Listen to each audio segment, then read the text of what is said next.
The Intuitive Wellness Cafe podcast is hosted by me, intuitive eating wellness coach Deanna Kozarov. My mission is to show women that health and wellness can be achieved without the pursuit of weight loss, counting calories, and spending hours in the gym punishing yourself. I am taking back health and wellness from diet culture and showing women that they don't have to succumb to diet culture standards to feel good in their body and find joy in life. I'll be coming on the podcast to talk about a variety of topics that will help you on your journey to food freedom, movement, and how to care for your body and life. It is my hope that by having this podcast, you will have the mental and emotional space freed up to enjoy life instead of constantly worrying and stressing over food and exercise, and live the life that you deserve. Let's get started.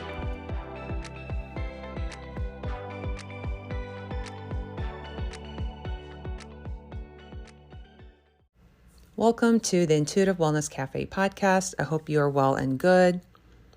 In today's episode, we are going to discuss intuitive movement, also known as joyful movement, and why it is important to approach movement in the pursuit to move away from diet culture. Intuitive movement is also one of the principles of intuitive eating that Evelyn Tribole and Elise Rush explains in their book, Intuitive Eating. So, diet culture also involves workout culture, which is similar in that we have been conditioned that the only way to be accepted is to change our bodies through long hours in the gym, even if you don't like it or enjoy it. So this in turn tends to burn people out, and it's just not sustainable. Think of a time that you started out an exercise plan in the pursuit of weight loss or shrink your body. How long did that last? I know I have done exercise plans where they didn't last because the only thing on my mind was I need to lose weight, I need to shrink body, I need to burn off these calories. I truly believe if you don't enjoy the way you move your body, it won't last. It just won't. Now, one story that really sticks out, that was a while ago. It was like 1 year into having my daughter. She's now 10 years old, but I vividly remember this situation. So many mothers, after they have their daughters, they're, thanks to diet culture, they are desperate to lose the baby weight, and they start going to the gym and start to try all the things to try to lose the baby weight. And I remember I signed up for this really intense workout class in my neighborhood gym. It involved weights, you named it. It was an advanced class. It was actually for advanced people, that have, are a little bit more, I guess they've been going to the gym more often. So, but I thought I could pull it off because before I had my daughter, I was very active. Well, actually what happened was I was still so weak from the sleepless nights and body changes, which, they do take a toll on you, especially that first year. So I was not successful in completing that workout at all. And I remember feeling so defeated about it and so deflated about it. And it was just awful. So, of course, I gave that up easily. It didn't last. And then what happened was I then started taking my daughter, once she was really starting to walk, I started taking her to our neighborhood playground nearby. It's right next to the lake. It's really beautiful. It has a cafe next door. And as I said, she started walking a lot more than usual. So I was literally running around, following her up and down the slide and whatnot. And without realizing it, I got stronger this way. And when I think back now, if I knew what I knew today, I would have told my then self that this is the way you move your body, joyfully. And although I had no choice but to follow her because she was so little still at the time, and the slides and swings were too big for her to go on her own, it did inspire me to keep taking her there and move my body with her joyfully. And also on top of that, I created so many memories then with her, as opposed to when I was leaving her with grandma to go to the gym. I mean, I felt really, really guilty about leaving her like that, which I know I shouldn't feel guilty, but I was more worried about what my body looked than spending those precious days with my child.